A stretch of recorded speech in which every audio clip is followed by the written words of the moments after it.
Why? Why do we do it? Why do we insist on putting ourselves through all this pain, mental and physical? What is it about our goals that make us feel so passionately that achieving them will truly, finally satisfy us? Why? Why do we do it? Movies like La La Land and Whiplash speak to me, very passionately and very deeply, and I know that I am not the only one who feels this way. Seeing these stories, these amazing, inspiring, heartbreaking stories, does something to us. Does something to those of us with unexplainable, incalculable passion for our dreams. Dreams that seem so tremendously out of our reach, but yet so close. Close enough to lure us in, to make us feel like if we put just a little bit more of ourselves into them, they will finally be within our reach. Damien Chazelle, the writer and director of these movies, clearly has a very personal and passionate message to tell. He gives us the hard truth about what it takes to reach the things that we so deeply want.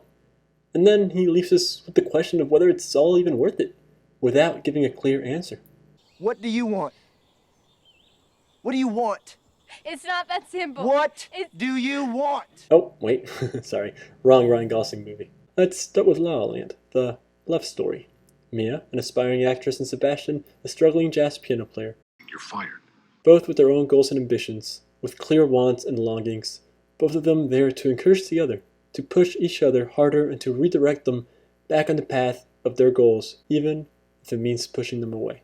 I've been thinking a lot about what this movie is trying to say. It has taken me at least 5 watches to fully understand the message, and I'm sure that by the time I watch it a 6th time, I'll see something else and maybe even change my mind. Is La La Land a love story? Well, yes. Yes, it is, but it's a love story between the dreamer and the dream. The other character is simply there to push them in that direction. We see this multiple times throughout the movie. First, when Seb, the more confident, stubborn one of the two, encourages Mia to reach higher, not only to audition, but to write her own parts. So you could just write your own roles, write something that's as interesting as you are, and you don't have to audition for this. Yeah. Pishikaka. We see that when Mia is doubting herself and saying, Yeah. Should have been a lawyer. Sebastian pushes. Because the world needs more lawyers. It doesn't need more actresses. You're not just an actress. We see something similar when Sebastian has, for the moment, chosen to abandon his dream of owning a jazz club. What are you gonna do? I'm gonna have my own club. In favor of having a solid gig. He's playing music that's not his own, and playing music that, quite honestly, he just doesn't like. Mia now steps in and confronts him about it. Do you like the music you're playing? We see when Sebastian starts to lose confidence in himself, when he starts conforming, Mia this time steps up and lays the truth that he doesn't want to hear. Why aren't you starting your club? And we see this one last time when, after Mia has given up and gone home, Sebastian goes after her and encourages her. What? What? What? Shh! Stop! No! Okay, well, more like forcefully suggests that she go and give it another shot. And once she does, and nails the audition, it is him, again, that tells her to go and live her dream. Because when you get this, If I get this. you gotta give it everything you got. Everything. It's your dream. What are you gonna do? I gotta follow my own plan. Stay here. Get my own thing going. So yes, it is a love story. A love for their passions, for their dreams. But what do they give up? Well, each other. Sacrifice. Sometimes, to reach your dreams, you will sacrifice other things that you don't want to lose. Now, I'm definitely not saying that if you have a dream or a passion for something to go dump your girlfriends. Please don't do that. What I am saying is that we will always follow our top priorities first. And we should. We should go at them with all that we have and give it our all. Whether it's your relationships or not, it's up to you. We have to make sure that at the end of the day, we have our priorities set straight and we're going at them with everything we have. In our lives, we need to have a purpose. And our purpose in life can't always be simply to be happy. Just be as happy as you can. Yeah, that's great, be happy. But life isn't that simple. We're going to have catastrophes come at us from every direction. And if our goal and purpose is simply to maximize our happiness, well, what now? Now that you're down in the dumps because you got fired from your job? You're fired. Or now that you're bankrupt, or now that everything just stops working out for you. As soon as any amount of adversity comes your way, you're done. Well, so then what now? You're not happy, so what, just give up? If being happy is your purpose, then yeah, life won't be easy. Because being happy isn't always in your control. So no, I don't think it's only happiness. I think there's something about the struggle that gives us purpose.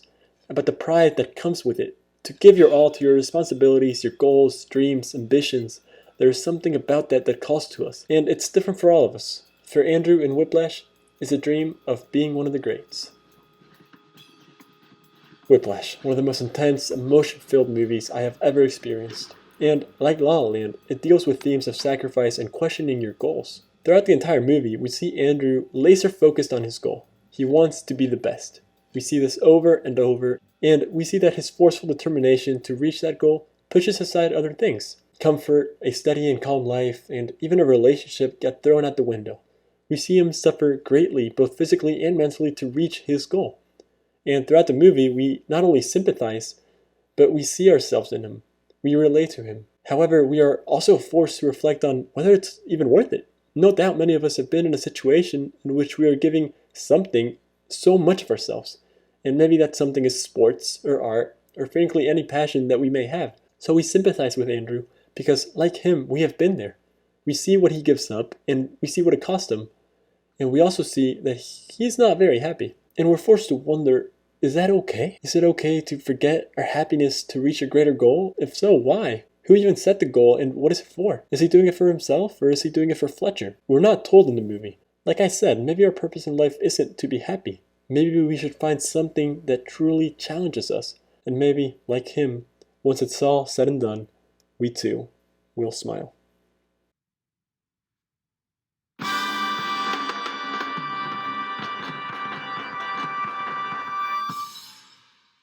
Well, welcome to what it looks like inside my brain. I know it's all over the place, and I know I didn't really get to a conclusion, but honestly, I really wasn't trying to. I think these movies can be interpreted in many different ways, and to me, they aren't really here to answer these type of questions, but they're rather here to make us think about them. I can't really emphasize enough how good I think these movies are. I love them, and I think they show a big part of what it means to be human.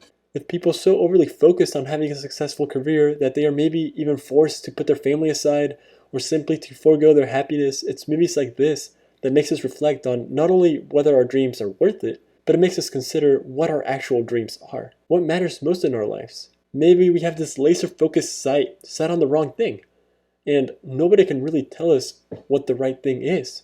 So it's up to each of us to choose.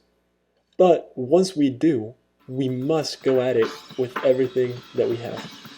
Well guys, that's it for this video. I really hope you enjoyed it. Like I said, these movies, Whiplash and La La Land, I love them so much and I've been wanting to make a video on them for a long time. But it's kind of a big undertaking. They're too good, you know. I didn't want to mess anything up. I didn't want to say the wrong thing. So I've been inside my head about this video for a while. But I hope you enjoyed it. And if you did, please make sure to subscribe. Check out my latest videos. And as always, drop a like and drop in later.